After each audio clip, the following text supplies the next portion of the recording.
Hi, this is Cindy from VintageToNew with another pattern tutorial. This is my little angel wing top pattern. It's a very simple pattern to do. You cut your front and back on the fold like that. You have your sleeve, you have your pocket and a pocket lining, and you can cut it from the same fabric. You need some bias tape, and I'm going to use rickrack. You don't have to use that in your pattern if you don't want to. And if you don't want to cut your own bias tape, you can buy single fold bias tape at your Notions counter. This is the 1/2 inch wide, and so let's get started. I wanted to talk with you just for a minute about bias tape for this particular pattern. You can cut your own, and this pattern does not have any outside curves, big curves, so it really doesn't have to be bias tape. You can cut just 1-inch strips of fabric from salvage to salvage on your woven, and it works just fine. If you wanted to buy bias tape, that's just fine too, but the reason I like to use the strips of fabric is you have so many more possibilities. You can use printed fabrics and just come up with really cute little designs that add a lot to your top.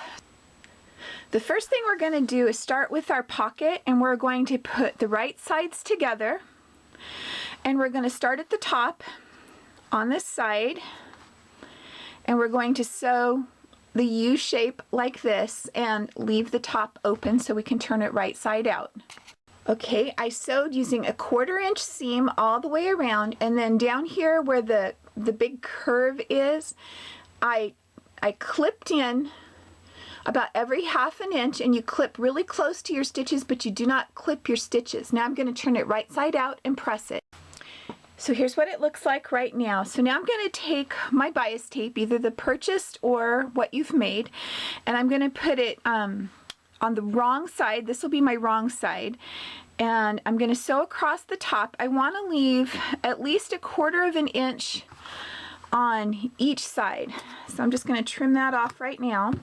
I'm going to use a 1/4 inch seam and sew this across the top. So here's what it looks like. Now I just wanted to show you really quick. This is purchased bias tape, and you can see that it's folded in like this, and the first fold here is a 1/4 inch. So if you're sewing that on across the top of your pocket, you'll be sewing right along that first fold. Okay, so now what I'm going to do is I'm going to push my bias tape up, I'm going to turn it over, and I'm going to fold the top in, the raw edge, so it meets the raw edge of my pocket, and I'm going to press that, and then I'm going to press it forward like that. So let me show you what that looks like. So here's my pocket, and I pressed it up like this. Okay, so here's the back. I pressed it up, turned it over, and then I matched this raw edge with the top of the pocket raw edge and ironed it, so it looks like that. And now I'm going to turn it down so that it goes right over the stitches I just did, and it gives me a really nice top seam. See here? All right, so that's what it's going to look like. But I want to put some rickrack in this little crease right here, so I'm going to put that right there. I'm going to push this down so that it just hangs out right below the edge like that. I'm going to pin it in place and then top stitch it down. So here's what it looks like pinned in place, and you'll notice this top seam is just wonderful. I put my rickrack so just the little bottom of it shows, and now I'm going to top stitch as close as I can to this fold right across the top. So here it is. I top stitched here, and then I just wanted it to lay really flat, so I did a really small less than 1/8 inch across the top here, so it lays nice and flat. So our next thing we're going to do is we're going to fold back these facing pieces there. Okay, so we're going to fold that back on both sides and pin it. So here they are. I trimmed them to about 1/4 inch, pinned them back like so. Now I'm going to take some time and I'm going to pin rickrack, making sure that my raw edge is in the back.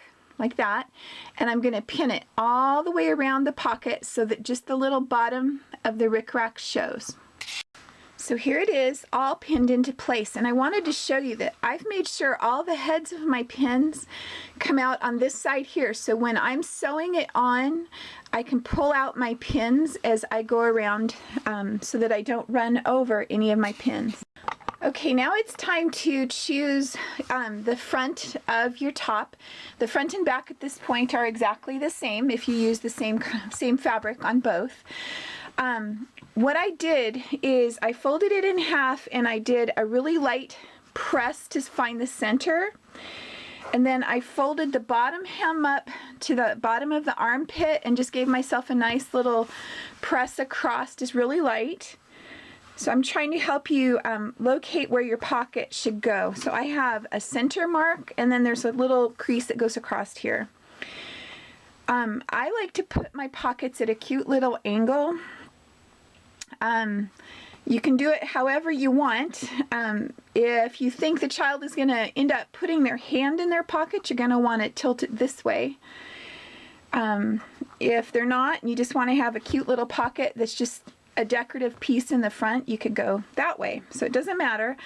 Kind of center the pocket over the line that you had here and keep it on one side or the other of the center. Okay, so about like that for me is how I want to do it.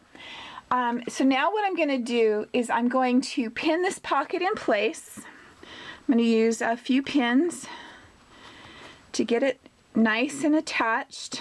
Okay, now I'm going to go over to my machine and I'm going to go and just top stitch this pocket on right along that edge. Now there's a lot of fabric up here at the top, so take your time as you work back and forth over that big bulky area and go back and forth 2 or 3 times at the top on both sides so that it's really nice and secure. So anyway, let's see what that looks like. So here I am getting ready to start. I'm going to go up over that real bulky area and back again. Take out my first pin. Oh, sorry. Okay, there we go. Now I'm just going to sew very close to that edge of the pocket, going around the edge. Now my one word of advice is to set your machine, if you have the capability, so that your needle always stops down. If you don't have it so that it automatically does that, turn your wheel till it's down, and that way it won't move on you as you're adjusting to get going again. Okay, so just keep pulling those pins out and go all the way around. So here it is, all sewn on, looking super cute. The next thing we're going to do now is to work on our sleeves. When you're applying your bias tape, there's 2 ways you can do it. You can do it so that the bias tape is going to show on the right side of your garment, or you can do it so it would be on the inside of your garment. I'm going to do it so it's going to show on the right side this time, but I'll tell you how to do it the other way if that's how you want. If you want the bias tape on the wrong side of your garment, start on the right side, pin down your rickrack, and then pin down your bias tape going around the edge here. Then you would flip it to the back and do like we did before with folding it, pressing it, and top stitching it down. What we're going to do is we're going to do it starting on the wrong side. So here's my rickrack with it pinned right up so that the top is touching the hem, and then I'm going to take and pin my bias tape over that top of that. Okay, as you can see, it's all pinned into place. All my pins are sticking out with their heads on this side so I can pull them out real easy. I'm going to sew a 1/4 inch seam around this edge. Now, this is a lot of pinning. Personally, I usually don't pin very much at all because I've been sewing for a very long time. But if you're just starting out, just pin this nice in place and then sew your 1/4 inch seam. Okay, you can see that I have my 1/4 inch seam and I clipped the curves like we did before. Now, you can take it over and you're going to press this way, and you can see that you know, it's a little bit tricky. So just take some time, get it nice and flat and press it forward. Okay, then you're going to turn it up and get it so that it's nice and pressed flat like this. And because of the way I put the rickrack in, I only caught the top part of it, and I really like the look of having all of that rickrack hang off. If you don't want this much rickrack hanging off, when you're pinning your rickrack on, have it come over the edge just a little bit. So anyway, so here we are. The other thing is, when you're ironing over the top of rickrack, some rickrack has a lot of polyester in it, and be sure that your iron's not so hot that you melt your rickrack. So the next thing we're going to do, we're going to fold it up so that it goes right to that stitch line right there. Okay, fold it up, and then we're going to fold it up like that, and then I'm going to pin it. Okay, and I'm just going to do the same all the way across the sleeve, making sure it lays flat and that I have a really nice edge right here. So do that all the way across. Here it is pinned. So now I'm going to take it over to my machine. I'm going to sew right along this fold all the way across. So here it is, all sewn on. I sewed it right on that fold, and then I top stitched along that edge. Now you'll notice that I have it going off on both sides. I did that on purpose so that now I can take my scissors, and I'm going to line my scissors up with this edge so that it continues on at the same angle. I'll do that on this side too. You just trim it like that was a continuation of the sleeve. So anyway, there's that sleeve. Let's do the second one just the same. So now we have both of our sleeves done, and like I mentioned before, I don't pin very much because I've been sewing a long time. So scrimping on pinning is okay, but one thing you should never scrimp on is taking the time to do pressing before you sew. It really does give you a better finish in the end. Okay, now we're getting ready to attach our sleeves to the front and the back bodice. Now, put your thinking cap on. This is the right side of the sleeve, this is the right side of the bodice. The way the pattern goes is the top of your sleeve becomes part of the neck. So, you place right sides together, matching up the neck here and the side here, all right? I'm just going to give out a little pin.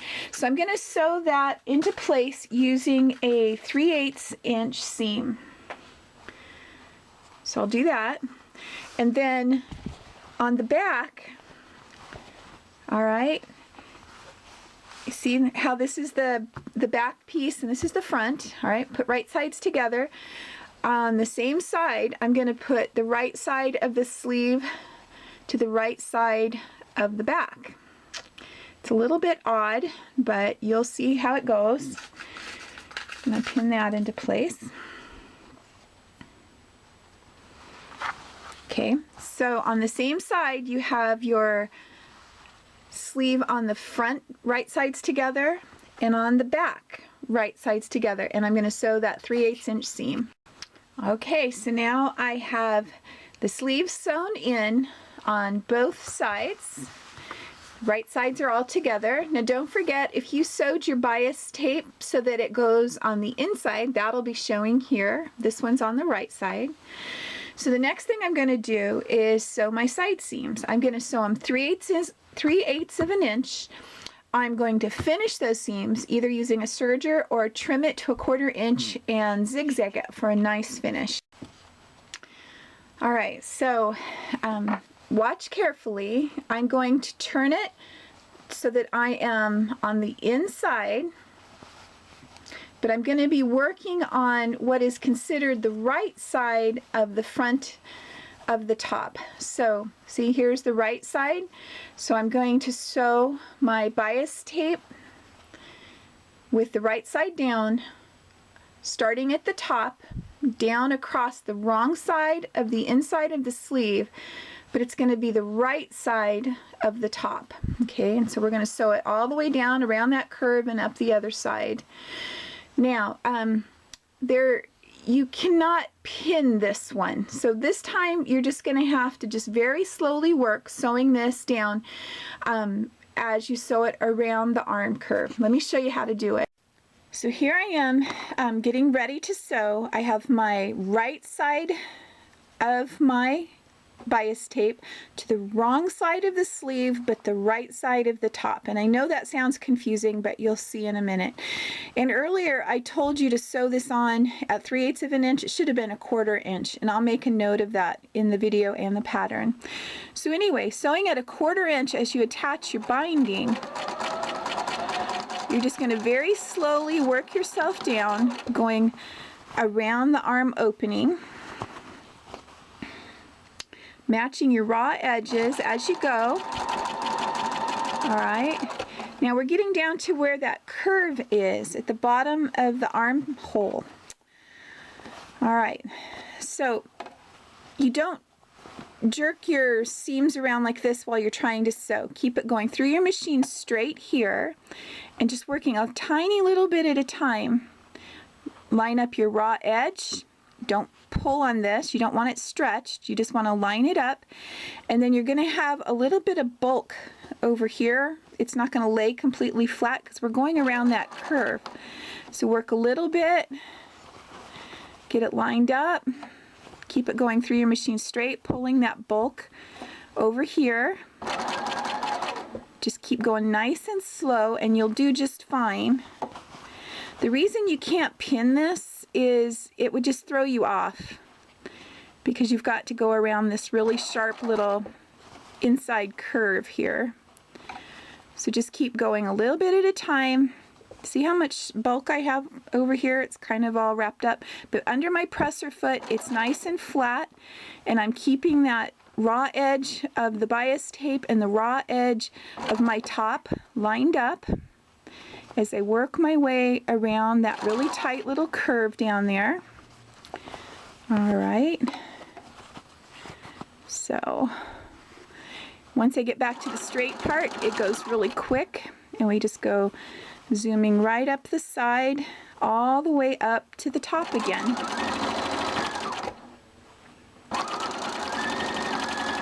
So there we have it. So here's where we are. We have sewn that bias tape on the inside here, okay? And you can see it's going to form a really nice finish around the armhole. This is where that really deep curve is here, and I took some time and I clipped it on the inside, so that'll help it lay nice and flat. You don't want to have puckers. See, if you went really slow and kept it nice and neat, it should look like that. Now I'm going to take it and I'm going to do like we did before. I'm going to match up that and I'm going to flip it to the inside, giving myself that really nice edge right there. So I started top stitching at the top here, and I think earlier I said to pin it. I was going crazy there for a minute. You just fold it up and work it as you go along. Now look, if I were to just fold that up and sew right now, do you see all those little puckers I would have? So I need to take some time as I'm getting ready to sew, make sure that this is a nice edge right here, and then I'm going to pull this fabric out of the way just gently and keep top stitching it down and around. And this curve is by far the hardest part.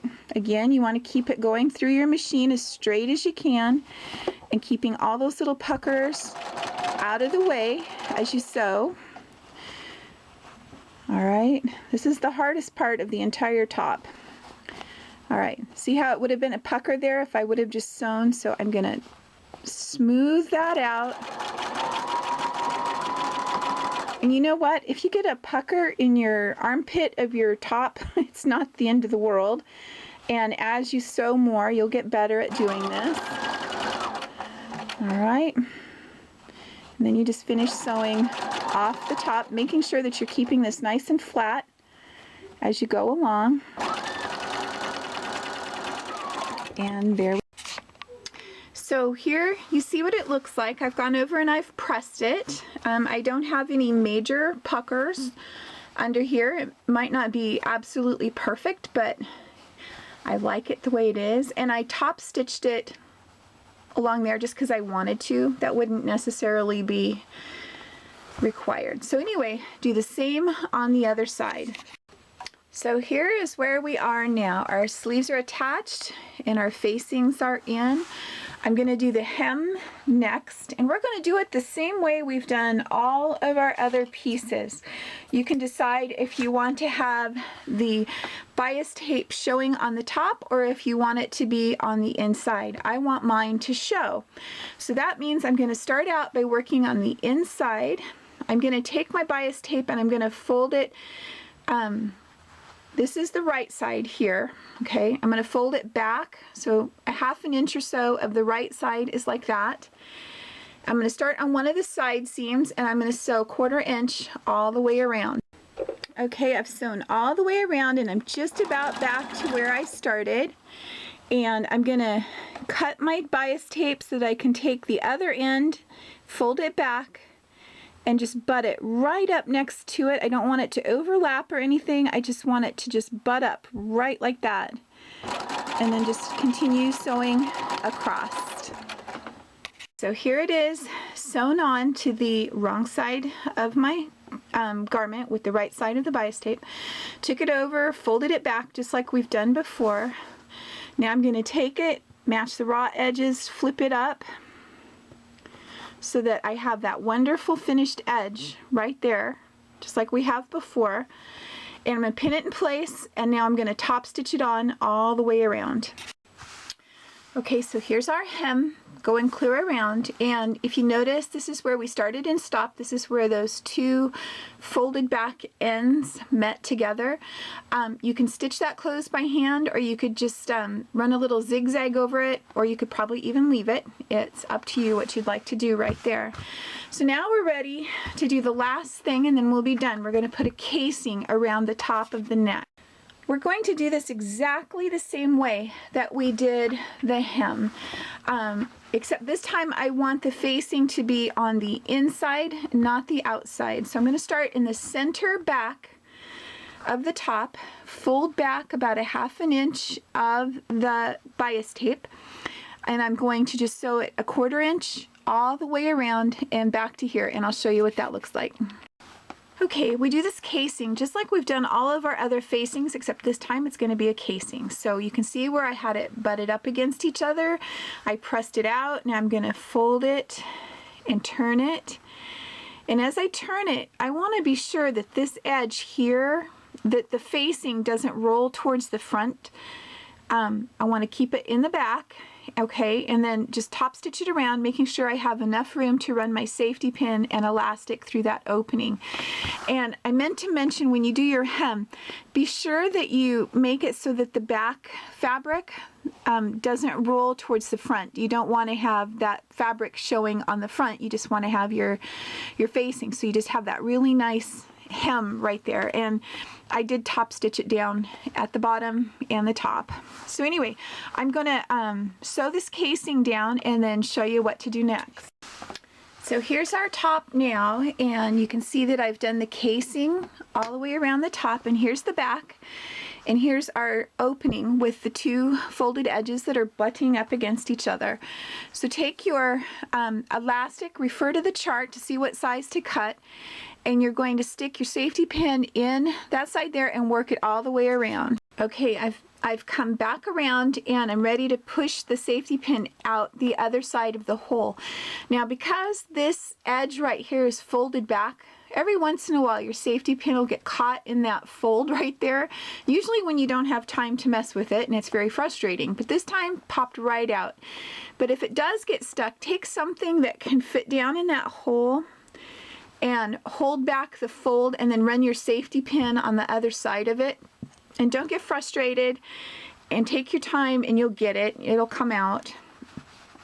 So anyway, pull both ends of your elastic together and then take it over to your machine. I just, for the little elastic like this, I just stack them one on top of the other and line up the ends, and then just sew back and forth right there and attach it. Okay, I have my ends sewn together. I'm going to trim it off. Just be sure that it's very securely attached. And then the only thing you have left to do is to pull it down into your casing, like so. Now, one thing I want to tell you, let's just say you put this elastic in and you don't like the way it looks. It's too big or it's too small and you think all is lost. Well, no, you can go back into this hole here and you can fish this back out. This is for any casing. Fish that elastic back out and then you can either add another piece into it or you can shorten it up. So anyway, this should be very good though for this little top. Now you have this opening right here. You could zigzag across that and close it, or you could close that little opening by hand. So here's our little top, and it's finished, and it was really fun to make and pretty easy. You could add embellishments to this. You can let your imagination go wild. You could sew a little button here in the center of the pocket. You could put just a tiny button up here. If you're really good at hand embroidering, you could embroider some little things on the top of the pocket or down in here. You could attach a bow with a long string up here at the neck. So let your imagination go wild, and I hope you really enjoyed this pattern and that you'll make several of these little tops. Oh, one other thing I wanted to mention, this is a great summer top, of course, but it would be really cute with a little turtleneck for fall and winter. So thank you for watching, and until next time, this is Cindy from Vintage to New.